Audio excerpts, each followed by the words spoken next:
السلام علیکم ناظرین، آپ سبھی کا تہہ دل سے استقبال ہے ہمارے اسلامک یوٹیوب چینل ایمان فیض۔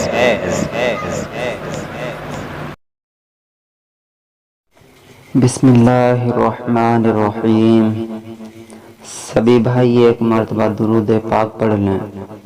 اللہم صلی علی محمد وعلی آل محمد کما صلیت علی ابراہیم وعلی آل ابراہیم انک حمید مجید۔ دوستو، آج کی اس ویڈیو میں ہم روزے کی فضیلت اور اس کی اہمیت بیان کرنے والے ہیں، اور نبی کریم صلی اللہ علیہ وسلم نے کن بد دعاؤں پر آمین کہا اس کا تذکرہ کرنے والے ہیں۔ دوستو، آپ سے گزارش ہے کہ ویڈیو کو آخر تک ضرور دیکھیں اور زیادہ سے زیادہ شیئر کریں۔ روزے کی فضیلت اور اس کی اہمیت۔ جو شخص رمضان المبارک کو لاپرواہی کے ساتھ ضائع کر دے اور اس کا حق ادا کر کے اپنے کو مستحق رحمت نہ بنائے، یقیناً اس سے بڑا بد نصیب دنیا میں کوئی نہیں ہو سکتا۔ چنانچہ حدیث میں ہے کہ اللہ کے نبی صلی اللہ علیہ وسلم نے ایک مرتبہ صحابہ کرام کو حکم دیا کہ قریب ہو جاؤ۔ پھر اس کے بعد آپ صلی اللہ علیہ وسلم ممبر کی پہلی سیڑھی پر قدم رکھتے ہیں تو آپ صلی اللہ علیہ وسلم فرماتے ہیں آمین۔ جب دوسرے درجے پر قدم رکھا تو آپ صلی اللہ علیہ وسلم نے کہا آمین۔ پھر جب آپ صلی اللہ علیہ وسلم نے تیسرے درجے پر قدم رکھا تو فرمایا آمین۔ پھر صحابہ کرام رضی اللہ عنہ نے عرض کیا یا رسول اللہ صلی اللہ علیہ وسلم، آج ہم نے آپ سے ایسی بات سنی جو پہلے نہیں سنی تھی۔ تو آپ صلی اللہ علیہ وسلم نے ارشاد فرمایا کہ جب پہلے درجے پر میں نے قدم رکھا تو اس وقت حضرت جبرائیل علیہ السلام تشریف لائے اور انہوں نے یہ بد دعا دی کہ وہ آدمی ہلاک ہو جائے جس سے رمضان المبارک کا مہینہ ملے پھر بھی اس کی مغفرت نہ ہو۔ تو میں نے کہا آمین۔ پھر جب دوسرے درجے پر قدم رکھا تو انہوں نے کہا وہ شخص برباد ہو جائے جس کے سامنے آپ صلی اللہ علیہ وسلم کا ذکر مبارک کیا جائے اور آپ صلی اللہ علیہ وسلم پر درود نہ بھیجے۔ تو میں نے کہا آمین۔ پھر جب تیسرے درجے پر چڑھا تو حضرت جبرائیل علیہ السلام نے کہا کہ وہ شخص بھی ہلاک ہو جائے جو اپنی زندگی میں اپنے والدین یا ان میں سے ایک کو بڑھاپے کے زمانے میں پائے اور وہ اسے جنت میں داخل نہ کرائے۔ تو میں نے کہا آمین۔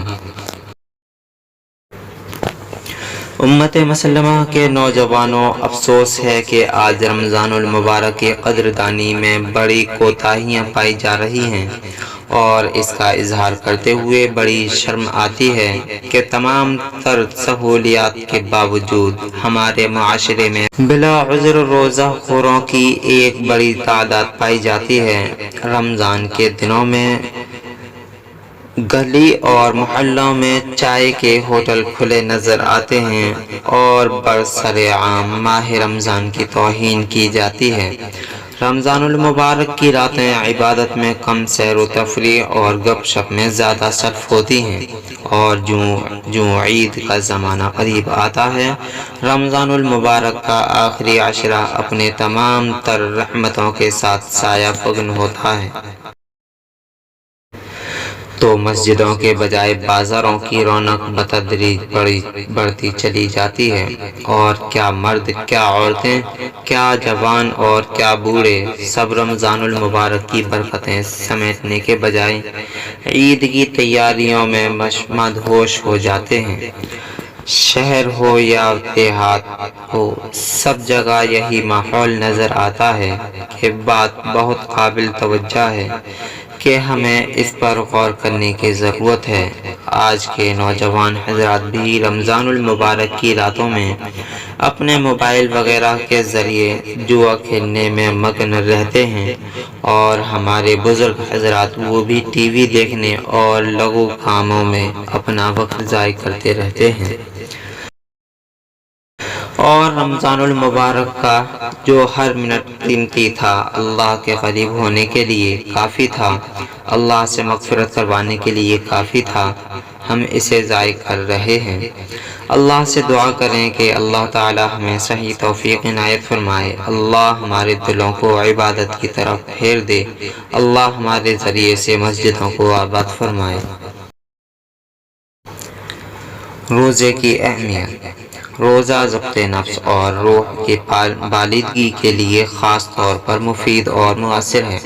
انسان کی غلط روی اور غلط کاری کا ایک بہت بڑا سبب اس کی شکم سیری ہوتا ہے۔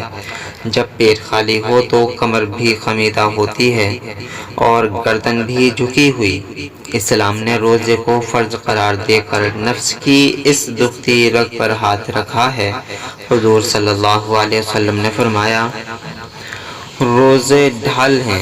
روزے کی اس اسپرٹ کا سمجھنا ضروری ہے تاکہ انسان جھوٹی بڑی تمام لغزشوں سے بچ سکے، ورنہ اگر روزے کے باوجود وہ نفس پر قابو نہ رکھے تو وہ روزہ نہیں فاقہ ہے۔ اللہ تعالیٰ کو یہ عبادت کتنی پسند ہے، اس کا اندازہ اس حدیث قدسی سے ہوتا ہے، روزہ میرے لیے ہے اور میں ہی اس کا اجر دوں گا۔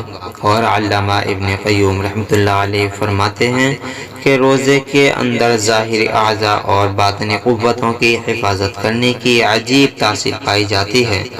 اس طرح روزہ ان فاسد مادوں کی ملاوٹ سے بچاتا ہے جو نفس پر غالب آنے پر اسے بگاڑ دیتے ہیں۔ اسی طرح جو گھٹیا جذبات اور کیفیات روحانی صحت کے لیے مضر ہیں، روزہ ان سب کو باہر کرنے میں اثر رکھتا ہے۔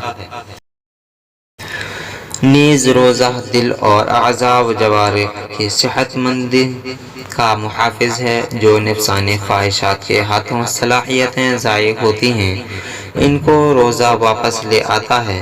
بس روزہ تقویٰ کو حاصل کرنے میں سب سے بڑا معاون عمل ہے۔ اور بزرگوں کے واقعات سے بھی یہ بات ثابت ہے کہ روزہ خواہشات کو توڑنے میں نہایت اثر رکھتا ہے۔ اس لیے نبی کریم صلی اللہ علیہ وسلم نے ان نوجوانوں کو جو مالی وسعت کی بنا پر نکاح سے عاجز ہوں، مسلسل روزہ رکھنے کا مشورہ دیا تھا۔ روزے کا بے انتہا اجر و ثواب۔ روزے کے ذریعے سے اللہ تعالیٰ انسان کو اس بات کی مشق کرانا چاہتے ہیں کہ ہماری خواہش کا اصل نہیں بلکہ حکم خداوندی اصل ہے، اس لیے اس کا ثواب بھی اللہ تعالیٰ نے اپنے ذمہ لیا ہے۔ حدیث میں ہے کہ اللہ کے رسول صلی اللہ علیہ وسلم نے فرمایا، آدمی کے ہر عمل کا اجر 10 گنا تک بڑھا دیا جاتا ہے، مگر اللہ تعالیٰ فرماتے ہیں کہ روزہ اس سے مستثنی ہے، کہ اس لیے کہ وہ صرف اللہ کے لیے ہے اور میں ہی اس کا بدلہ مرحمت فرماؤں گا، کیونکہ روزہ دار نے اپنی خواہش اور کھانے پینے کو صرف میرے لیے چھوڑا ہے۔ اور آپ علیہ السلام نے فرمایا، تم روزہ رکھا کرو، اس لیے کہ وہ بے مثال عمل ہے۔ روزے دار کے لیے جنت کا خصوصی گیٹ۔ حضور اقدس صلی اللہ علیہ وسلم نے فرمایا کہ جنت کے 8 دروازے ہیں، ان میں ایک دروازہ ریان نامی ہے جس میں صرف روزے دار داخل ہوں گے۔ روزے کی سفارش۔ حضور صلی اللہ علیہ وسلم نے فرمایا، روزہ اور قرآن بندے کے لیے دربار خداوندی میں سفارش کریں گے۔ روزہ کہے گا، اے پروردگار، میں نے اس کو دن میں خواہشات اور کھانے سے روکے رکھا، لہذا اس کے بارے میں میری سفارش قبول فرما۔ چنانچہ ان دونوں کی سفارش قبول کی جائیں گی۔ روزہ دار کی دعا رد نہیں ہوتی۔ حضور صلی اللہ علیہ وسلم نے فرمایا، روزہ دار کی دعا رد نہیں کی جاتی۔